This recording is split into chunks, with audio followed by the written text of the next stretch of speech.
नमस्कार। अगर आप मेरे चैनल पे नए हैं तो मुझे सब्सक्राइब कर लीजिए, लाइक कर लीजिए, शेयर कर लीजिए और कमेंट करते रहिए। आज का विषय हेल्थ से रिलेटेड है।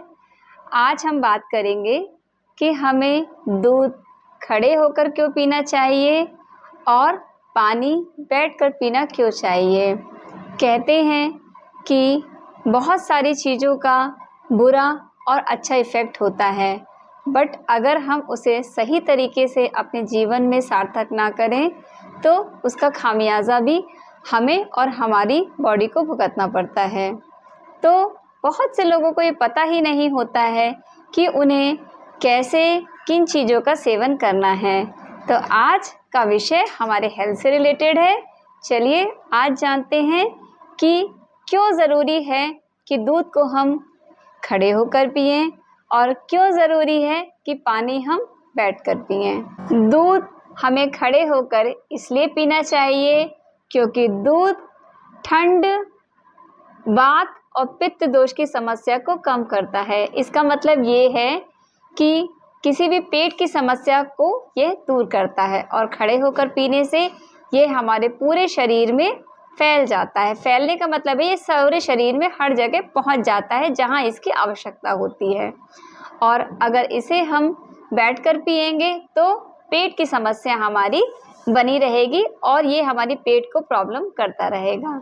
इसीलिए दूध को आयुर्वेद में भी रात में खाना खाने के 2 घंटे बाद पीने की सलाह दी गई है या फिर सोने से पहले दूध पीने की सलाह दी गई है। सुबह दूध पीने की सलाह नहीं दी गई है और रात में ही इसको रिकमेंड किया गया है। चलिए अब जानते हैं कि हमें सुबह खाली पेट दूध क्यों नहीं पीना चाहिए।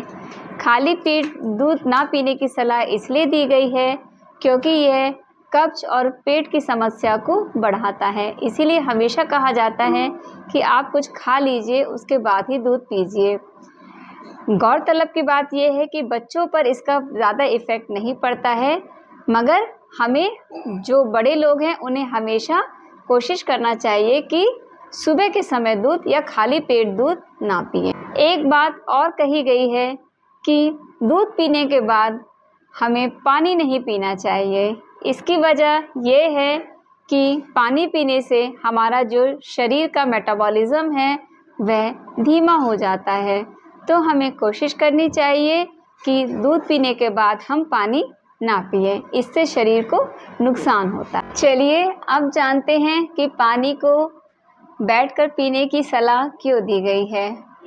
यह इसलिए दी गई है क्योंकि जो हमारा फूड और विंड पाइप होता है, अगर हम खड़े होकर पानी पीते हैं तो यहाँ पे ऑक्सीजन की सप्लाई को हानि पहुँचती है, उसमें रुकावट पैदा होती है, जिसकी वजह से हमें आगे चल के समस्या होती है और ये इफ़ेक्ट डालता है हमारे ऑक्सीजन सप्लाई में फेफड़ों को और दिल पर, जिसकी वजह से ये सलाह दी गई है कि पानी बैठकर पिए।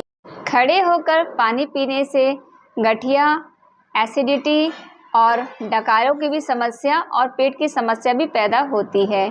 इसीलिए कोशिश करें कि पानी बैठकर पिएं। खड़े होकर पानी ना पीने से और बैठकर पानी पीने से जो पानी है वह पचकर सभी सेल्स में पहुंचने में बहुत मदद मिलती है और वहां पर जितनी पानी की रिक्वायरमेंट होती है वैसा कर पानी बचा हुआ पानी जो होता है वो यूरिन के द्वारा बाहर निकल जाता है और ये हमारी पाचन क्रिया को भी बहुत मदद करता है, जिसकी वजह से यह सलाह दी गई है कि पानी बैठकर पिएं। हम जब पानी खड़े होकर पीते हैं तो पानी बहुत तेज़ी से हमारे फूड पाइप से होते हुए पेट के निचले हिस्से में पहुंच जाता है, जिसकी वजह से हमारे डाइजेशन में बहुत बुरा असर पड़ता है।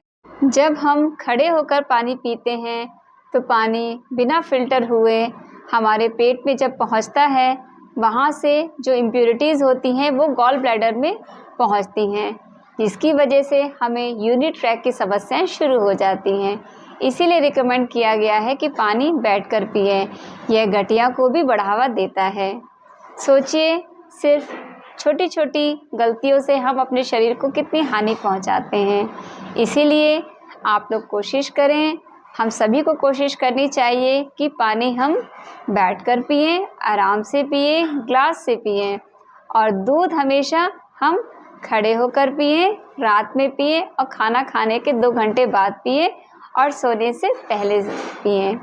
सोचिए, अगर हमें किसी भी चीज़ का पूरा फ़ायदा लेना है और वो हम चाहते हैं कि हमारी बॉडी को उससे पूरा फ़ायदा मिले, तो इन्हीं छोटी छोटी बातों का हमें ध्यान रखना है। यह बहुत बड़ी बात है कि हमें किसी भी चीज़ को फ़ायदा लेने के लिए उसके सही तरीके को जानना ज़रूरी है। इसीलिए कहा गया है कि पानी बैठकर पिएं और दूध खड़े होकर पिएं। चलिए, अगर आपको वीडियो अच्छा लगा हो या जानकारी अच्छी लगी हो तो प्लीज़ मेरे चैनल को सब्सक्राइब कर लीजिए, फॉलो कर लीजिए, लाइक कर लीजिए और शेयर कर लीजिए। Thank you.